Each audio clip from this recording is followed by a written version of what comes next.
Yes, okay. ಏನ್ ಹೇಳ್ತಾರೆ, if Raghavi marked y plus 2 and y plus 4 number of dots in first, second and third square respectively.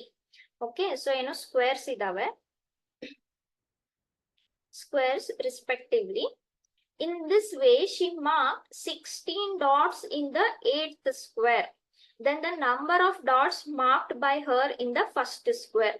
ಅಂದ್ರೆ first, second, third squares ನಲ್ಲಿ ಕ್ರಮವಾಗಿ y plus 2, y plus 4 dots ನ ಅವರು ಗುರುತು ಮಾಡ್ತಾ ಇದ್ದಾರೆ. ಹೀಗೆ ಕಂಟಿನ್ಯೂ ಮಾಡಿ 16 ಡಾಟ್ಸ್ ನ ಗುರುತಿಸ್ತಾರೆ. ಎಷ್ಟನೇ ಸ್ಕ್ವೇರ್ ಅಲ್ಲಿ? 8ನೇ ಸ್ಕ್ವೇರ್ ಅಲ್ಲಿ. ಹಾಗಾದ್ರೆ ಮೊದಲನೇ ಸ್ಕ್ವೇರ್ ದಲ್ಲಿ ಎಷ್ಟು ಚುಕ್ಕೆಗಳು ಇತ್ತು ಅಂತ. ಓಕೆ, ಸೊ ಈ ಕ್ವೆಶನ್ ಇಂದ ನಮ್ಗೆ ಏನ್ ಗೊತ್ತಾಯ್ತು? ಒಂದು, there are 8 squares. Okay, so ನಾನು 8 ಸ್ಕ್ವೇರ್ಸ್ ನ ತಗೊಳ್ಳೋಣ ಇಲ್ಲಿ. ಸೊ ಇಲ್ಲಿ ನೋಡ್ಬೋದು, ನಾನು 8 ಸ್ಕ್ವೇರ್ಸ್ ನ ತಗೊಂತಾ ಇದ್ದೀನಿ. ಫಸ್ಟ್ ಸ್ಕ್ವೇರ್ ನಲ್ಲಿ ಎಷ್ಟು ಡಾಟ್ಸ್ ಮಾರ್ಕ್ ಮಾಡಿದ್ರು ಅವರು? y. ಓಕೆ, ಸೆಕೆಂಡ್ ಸ್ಕ್ವೇರ್ ನಲ್ಲಿ ಎಷ್ಟು ಡಾಟ್ ಮಾರ್ಕ್ ಮಾಡಿದ್ರು? y plus 2 numbers. ಇಷ್ಟು ನಂಬರ್ಸ್ ಡಾಟ್ಸ್ ಅನ್ನ ಮಾರ್ಕ್ ಮಾಡ್ತಾ ಇದ್ದಾರೆ. ಅದೇ ತರ ನೆಕ್ಸ್ಟ್ ಎಷ್ಟಿರುತ್ತೆ? y plus 4.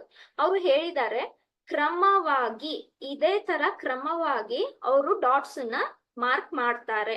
ಸೊ ಕ್ರಮವಾಗಿ ಅಂದ್ರೆ ಇದು +2 +4 ಆದ್ರೆ ನೆಕ್ಸ್ಟ್ ಎಷ್ಟಾಗಿರುತ್ತೆ? +6. ನೆಕ್ಸ್ಟ್ ಎಷ್ಟಾಗಿರುತ್ತೆ? +8. ನೆಕ್ಸ್ಟ್ ಎಷ್ಟಾಗಿರುತ್ತೆ? 10. ನೆಕ್ಸ್ಟ್ ಎಷ್ಟಾಗಿರುತ್ತೆ? 12. ಅಂಡ್ ನೆಕ್ಸ್ಟ್ ಎಷ್ಟಾಗಿರುತ್ತೆ? 14. ಹೌದಾ? ಅವ್ರು ಹೇಳಿದ್ದಾರೆ ಕ್ರಮವಾಗಿ ಇದೇ ತರ ಅವರು ಮಾರ್ಕ್ ಮಾಡ್ತಾ ಹೋಗ್ತಾರೆ. ಕರೆಕ್ಟ್ ಅಲ್ವಾ?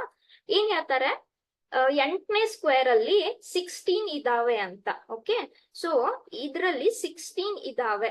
ಹಾಗಾದ್ರೆ ನಮ್ಗೆ ಗೊತ್ತಾಯ್ತು y plus 14 ವ್ಯಾಲ್ಯೂ ಎಷ್ಟಂತ. ಯಾಕಂದ್ರೆ 8th ಸ್ಕ್ವೇರ್ ನಲ್ಲಿ y plus 14 ಡಾಟ್ಸ್ ಇದಾವೆ.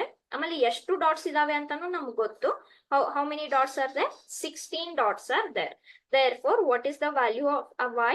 16 minus 14, which is y equals to 2. Okay, ಹಾಗಾದ್ರೆ question ಏನವರು? then the number of dots marked by her in the first square. First square ನಲ್ಲಿ ಎಷ್ಟು ಡಾಟ್ಸ್ ಇದಾವೆ? y. and what is the value of y? 2. so the answer is